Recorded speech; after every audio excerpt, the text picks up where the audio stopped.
இன்றைக்கான வீடியோவில் வந்து நம்ம என்ன பார்க்க போகிறோம் அப்படின்னா, குருவோட தன்மை, குரு எப்படியெல்லாம் நமக்குள்ளே செயலாற்றுவார் அப்படிங்கிற ஒரு டீட்டெயில்டான ஒரு விஷயம் தான் இன்றைக்கான வீடியோவில் வந்து நம்ம பார்க்க போகிறோம். முதல்ல குரு அப்படிங்கிறவர் யார்? நமக்குள்ளே உள்ள அழுக்கை போக்கக்கூடியவர். மற்றபடி அது எங்கே நடந்தாலும் குருவோட சிகிச்சை அப்படிங்கிற ஒரு விஷயம் நடந்துக்கிட்டே இருக்கும். முதல்ல பிசிக்கல் குரு, நமக்குள்ள ஒரு குரு அப்படின்னு சொல்லிட்டு 2 விதமான குரு இருக்காங்க. ஆனால் நீங்கள் இப்படி நினச்சிக்கலாம் 2 விதமான குருக்கள் அப்படின்னு சொல்லிட்டு. ஆனால் 2ம் கிடையாது, ஒரே குரு தான். இங்கே நீங்கள் வெளியில் பார்க்குறதும் ஒரே குரு தான், உங்களுக்குள்ளே பார்க்கக்கூடிய குருவும் ஒரே குரு தான். அது மாற்று அப்படிங்கிற ஒரு விஷயம் கிடையாது. உள்ளருக்கே நீங்கள் எதை பார்க்குறீங்களோ அதுதான் வெளியில் உங்கள் குருக்கிட்ட பார்க்குறீங்க. எல்லாமே குருவோட ஒரு விஷயம்தான். அதாவது வழியாக வந்த குருக்களோட ஒரு விஷயம்தான். அதனால தான் குரு வந்து ரொம்ப உயர்ந்த ஒரு நிலையில் இருக்கார். அவர் இல்லைனாலும், அவர் ஜீவசமாதி அடைஞ்சாலும் அவருக்கான பணிகள் அப்படிங்கிற ஒரு விஷயம் ஒரு குருவை கடை தேற்றணும் அப்படின்னு சொல்லிட்டு அதை வந்து அவர் செம்மையாக வந்து நிறைவேற்றிடுவார். இப்படி தான் ஒரு குரு பந்தம் அப்படிங்கிற ஒரு விஷயம் நடந்துக்கிட்டு இருக்கு.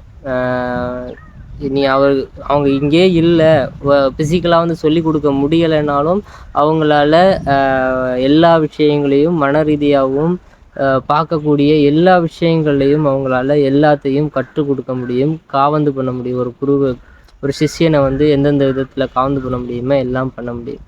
அதெல்லாம் தெரிஞ்சுக்கிட்டு நம்ம வழி நடக்க பழகணும். நம்ம எல்லாரும் என்ன நினச்சிக்குவாங்க அப்படின்னா, நமக்குள்ளே உள்ள குரு அப்படிங்கிறது வேற, வெளியில் உள்ள குரு அப்படிங்கிறவங்க வேறு அப்படின்னு. எல்லாம் ஒரே ஆற்றல் தான். இங்கே வந்து இறைவ ஆற்றல் அப்படிங்கிறது ஒரே ஆற்றல் தான். இங்கே பிரித்து பார்க்கக்கூடிய தன்மை அப்படிங்கிறதே உங்களோட அஞ்ஞானம் தான்.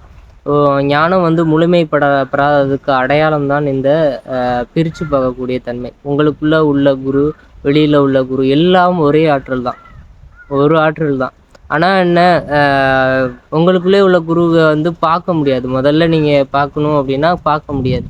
அதற்கு முதல்ல வந்து ஒரு குரு வந்து வழி நடத்தணும். ஏன்னா நம்ம ஃபிசிக்கலாக வந்து பிறந்துட்டோம், ஒரு இடத்துல பிறந்துட்டோம் அப்படின்னா அந்த வாசனைகள் அது மட்டும்தான் ஆணித்தரமாக இருக்குமே ஒழிய ஞானமோ அந்த மாதிரியான விஷயங்கள் அவ்வளோதான் இருக்காது. அந்த டயத்தில் வந்து ஒரு குருவானவர் தான் வந்து அந்த மேலே உள்ள அந்த ஒரு அழுக்கை வந்து நீக்குவார். அதை நீக்கினதுக்கு அப்புறம்தான் ஞானம் அப்படிங்கிற ஒரு விஷயம் தெரியும். அதற்கப்புறம் தான் நீங்கள் படிக்கிற நூல்கள்லேருந்து எல்லாத்துலேருந்தும் ஞானம் அப்படிங்கிற ஒரு விஷயம் கிடைக்கும். அந்த குரு இல்லாட்டியும் உங்களுக்கு ஞானம் அப்படிங்கிற ஒரு விஷயம் கிடச்சிக்கிட்டே இருக்கும். எல்லா ரீதியாகவும் நீங்கள் படிக்கிறது, பார்க்குறது, நீங்கள் உணர்றது, நடக்கிறதுலேருந்து, ஒருத்தர் பேசுகிறதுலேருந்து எல்லா விதங்கள்லையும் வந்து ஞானம் அப்படிங்கிற ஒரு விஷயம் கிடச்சிக்கிட்டே இருக்கும். ஞானம் அப்படிங்கிற ஒரு விஷயத்துக்கு பஞ்சம் அப்படிங்கிற ஒரு விஷயமே கிடையாது.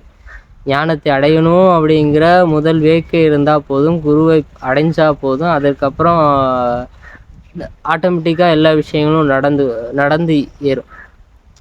இப்படியான ஒரு விஷயந்தான் நடந்துகிட்ருக்கு. முதல்ல நம்ம குருவை வந்து எப்படி பேசணும், அவர்கிட்ட எப்படி பேசணும் அப்படிங்கிற விதங்கள்லாம் இருக்குது. ஒரு குருவை பார்க்குறோம், இப்போ என்னோட குருவை நான் பார்க்குறேன் அப்படின்னு வச்சுக்கோங்களேன், அவங்கள்ட்ட மதிப்பு மரியாதை அப்படிங்கிற ஒரு விஷயம் வேணும். ஒரே ஆற்றல், அவங்களுக்கும் இறைவனுக்கும் வேறு ஆற்றல் அப்படிங்கிற ஒரு விஷயம் கிடையாது. ஒரே ஆற்றலேருந்து அப்படியே செயல்படக்கூடிய ஒரு நபர்கள். அவர்கள்ட்ட போய்ட்டு நான் போய் அவங்கள வந்து ஒரு தரைக்குறைவாக பேசுகிறதா இருக்கட்டும், இந்த மாதிரியான வார்த்தைகளை யூஸ் பண்ணுறதா இருக்கட்டும், இதெல்லாம் கூடாது. ஏன்னா அவங்க அதை வந்து பெருசாக எடுத்துக்க மாட்டாங்க. அழல் பெருமான மானமெல்லாம் போனபடி விடுத்தேன் அப்படின்னு சொல்லுவாங்க. ஆனால் அதுக்காக நீங்கள் வாடா போடான்னு சொல்லிட்டு பேச முடியுமா? பேசக்கூடாது. அது ஒரு இழுக்கான ஒரு விஷயம். அவங்கள்ட்ட அது கிடையாது. ஆனால் நீங்கள் அவங்கள்ட்ட அப்படி பேசுனீங்க அப்படின்னா நடக்கக்கூடிய விஷயம் ரொம்ப ஆபத்தாக இருக்கும். அதை முதல்ல புரிஞ்சுக்கணும். புரிஞ்சுக்கிட்டு பேசணும். இப்போ வாயிலேருந்து ஒரு வார்த்தை வருது அப்படின்னா அதை புரிஞ்சுக்கிட்டு பேசணும். தானாப்புலேயே பேசணும் அப்படின்னா வாய்க்கு ரொம்ப சேதம் அப்படிங்கிற ஒரு விஷயம் ரொம்ப அதிகமாக கிடச்சிரும். அதை பார்த்து பேசணும்.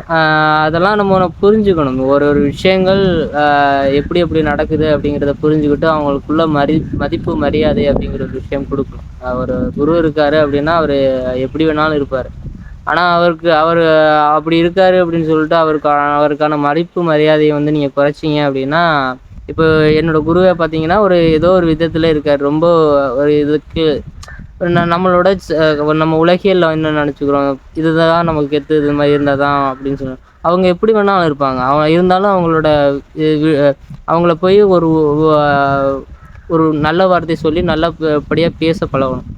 அதை விட்டுட்டு நம்ம பாட்டுக்கு நம்ம அப்படிலாம் இருக்கக்கூடாது. அதை வந்து நம்ம புரிஞ்சுக்கிட்டு நடந்தோம் அப்படின்னா குருவோட பரிபூர்ண அருள் அப்படிங்கிற ஒரு விஷயம் கிடைக்கும். இல்லைன்னா சேதம் அப்படிங்கிற ஒரு விஷயம் ரொம்ப அதிகமாகும். இதெல்லாம் இந்த வார்த்தைகள்லாம் ஒரு வார்த்தைகள்லாம் வெளியில் வருதில்ல, இந்த வார்த்தைகள்லாம் எதனால வருது அப்படின்னா ஒருத்தவங்களோட அகங்காரத்தை இந்த மாதிரியான விஷயங்களை வெளிப்படுத்துகிற விதமாக நிறைய பேர் நம்ம ஆன்மீகத்தில் இருக்கும்போது நான் பார்த்துருக்கேன். நிறைய பேர் ஏன்னா எல்லாமே அவங்களுக்கு தெரிஞ்ச மாதிரியும் எல்லாமான விஷயங்களும் அவங்களுக்கு அறிஞ்ச மாதிரியும் பேசுவாங்க.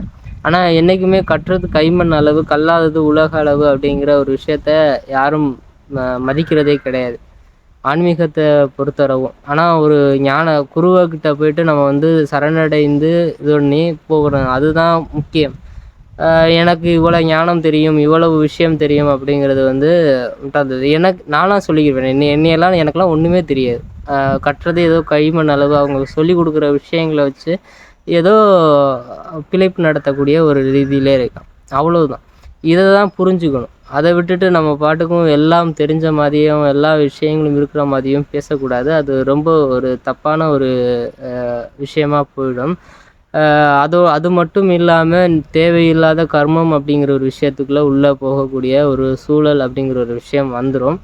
அதனால தான் ஒரு வார்த்தை யாராக இருக்கட்டும் எல்லார்ட்டையும் ஒரு மதிப்பு மரியாதையை வச்சு பேச பழகணும். அவங்க எந்த நிலையில் இருக்காங்கன்னு நமக்கு தெரியாது. அவங்க நல்லவங்களாக இருக்காங்க, கெட்டவங்களாக இருக்காங்க, எப்படி வேணாலும் இருக்காங்க, அது இருந்துட்டு போட்டோம். நமக்கு தேவையான மதிப்பு மரியாதை அப்படிங்கிற ஒரு விஷயம் கொடுத்து பேசணும். அப்படி கொடுத்து பேசும்போது தான் அவங்களுக்கு நமக்குமான பந்தம் அப்படிங்கிறது நீடிக்கும். எல்லா விஷயங்களும் சரியாக நடக்கும். ஒரு உறவோ இல்லை ஏதோ ஒரு விஷயம் இருக்குது அப்படின்னா அவங்களுக்குள்ள மதிப்பு மரியாதையை கொடுத்து பேசணும். அதை விட்டுட்டு நமக்கு வாய்க்கு வந்தபடி பேசுகிறது, இல்லை ஏதோ ஒரு விஷயம் பேசுகிறது அப்படிங்கிறது ரொம்ப தப்பாக போயிடும். இது ஏதோ சொல்ல வந்து பேசிகிட்டு இருக்கேன். ஆனால் நான் புரிஞ்சுக்கணும், ஒரு விஷயங்களை புரிஞ்சுக்கணும். அந்த குருங்கிறவங்க இப்படி தான் செயலாற்றுவாங்க. எல்லா ஆற்றல்கள் வழியாக வந்து செயல்படுது. ஒருத்தரை திட்டுறதாக இருக்கட்டும், அதுவும் வந்து ஒரு இறைவனை திட்டுறது. நம்ம நார்மலாக ஒரு பர்சனை பார்க்குறோம், அவங்கள திட்டுறதே நமக்கு இறைவனை திட்டுறதுக்கு சமமாக நம்ம எடுத்துக்கிறோம். அப்படி இருக்கும்போது ஒரு குரு நிலையில் அந்த இறையோட கலந்து சென்று கொண்டு இருக்கிறவங்களாம் வந்து கொஞ்சம் நல்லபடியாக பேசி பழகணும். அவங்கள்ட்ட எந்த விஷயங்களும் இல்லாமல் கரெக்டாக பேசணும். இல்லை அப்படின்னா தேவையில்லாத விஷயங்கள் ஆட் ஆகும். இதை புரிஞ்சுக்கிட்டு நடந்தால் கொஞ்சம் நல்லா இருக்கும். ஏன்னா இன்றைக்கி வந்து நமக்கு எல்லாம் தெரியுது ஒரு விஷயத்த சொல்கிறாங்க அப்படின்னா அது எல்லாம் தெரியுது அப்படின்னு சொல்லிட்டு நம்ம நினச்சிக்கிறோம். ஆனால் இங்கே எல்லாமே தெரிஞ்சவங்க அப்படின்னு யாரும் கிடையாது. இறைநிலை அடைஞ்சு முழுமை பெற்றவங்க, அதாவது அருட்பெருஞ்சோதி ஆண்டவர்கிட்ட வள்ளல் பெருமான் கலந்து அந்த கடைசி நொடி இருக்குல்ல, அந்த நொடியில் தான் அவருக்கு முழுமையான ஞானம் அப்படிங்கிறது அந்த முழுமைத்தன்மையில் இருக்கார். அது வச்சுமே அவரும் ஒரு குறைபாடோடு தான் இருக்காங்க எல்லாருமே.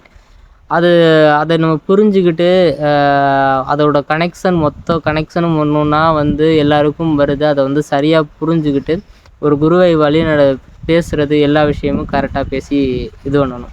ஒரு குருவுக்கு என்னென்ன விஷயங்கள், அதாவது நீங்கள் ரொம்ப வேண்டாம் ஒரு புக்கை எடுத்து படித்து ஒரு குருவுக்கு என்னென்ன விஷயங்கள் வேணும் அப்படின்னு சொல்லிட்டு நிறைய நூல்கள் நம்ம சித்தர் நூல்களில் இருக்குது. அதில் எப்படி நடந்துக்கணும் அப்படின்னு சொல்லிட்டு விதங்கள்லாம் இருக்குது. அதை சரிவர பார்த்து நடந்துக்கிட்டோம் அப்படின்னா எந்த ஒரு கர்மம் அப்படிங்கிற ஒரு விஷயம் இல்லாமல் பயணிக்கலாம்.